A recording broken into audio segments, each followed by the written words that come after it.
Penolakan buruh dan mahasiswa atas pengesahan Undang-Undang Cipta Kerja diwarnai kericuhan dan anarkistis. Marak beredar berita bohong atau hoax terkait isi Undang-Undang Cipta Kerja yang membuat keruh suasana.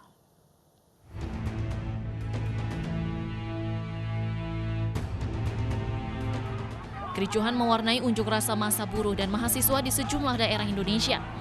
Demonstran kecewa atas sikap DPR RI dan pemerintah yang dituding abai dan tidak berpihak pada kepentingan para pekerja dalam membahas Undang-Undang Cipta Kerja. Maraknya berita bohong atau hoax yang beredar tentang isi Undang-Undang Cipta Kerja semakin memperkeruh suasana.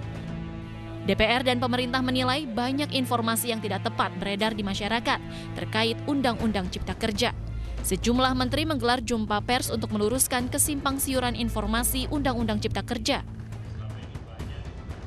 Undang-Undang Ketenagakerjaan tentu saja mengubah, menghapus, dan menetapkan pengaturan baru beberapa ketentuan yang diatur dalam Undang-Undang Nomor 13 Tahun 2003, Undang-Undang Nomor 40 Tahun 2004 tentang Sistem Jaminan Sosial Nasional, dan Undang-Undang Nomor 24 Tahun 2011 tentang Badan Penyelenggara Jaminan Sosial, dan Undang-Undang Nomor 18 Tahun 2017 tentang Pelindungan Pekerja Migran Indonesia. Kenapa saya baca? Karena ini untuk menekankan bahwa undang-undang ini dimaksudkan untuk memberikan penguatan perlindungan kepada tenaga kerja dan meningkatkan peran dan kesejahteraan pekerja atau buruh dalam mendukung ekosistem investasi. Terdapat sejumlah informasi hoax yang beredar di masyarakat, di antaranya soal uang pesangon yang dihilangkan. Faktanya, dalam bab 4 pasal 89 perubahan dari pasal 156 Undang-Undang Tenaga Kerja, pengusaha wajib membayar pesangon dan uang penghargaan masa kerja. Informasi upah minimum provinsi dan kota dihilangkan juga ternyata hoax. Faktanya, upah minimum regional tetap ada dan dibayarkan per satuan waktu atau hasil. Beredar juga informasi menyesatkan soal hak cuti pekerja yang dihilangkan tanpa kompensasi.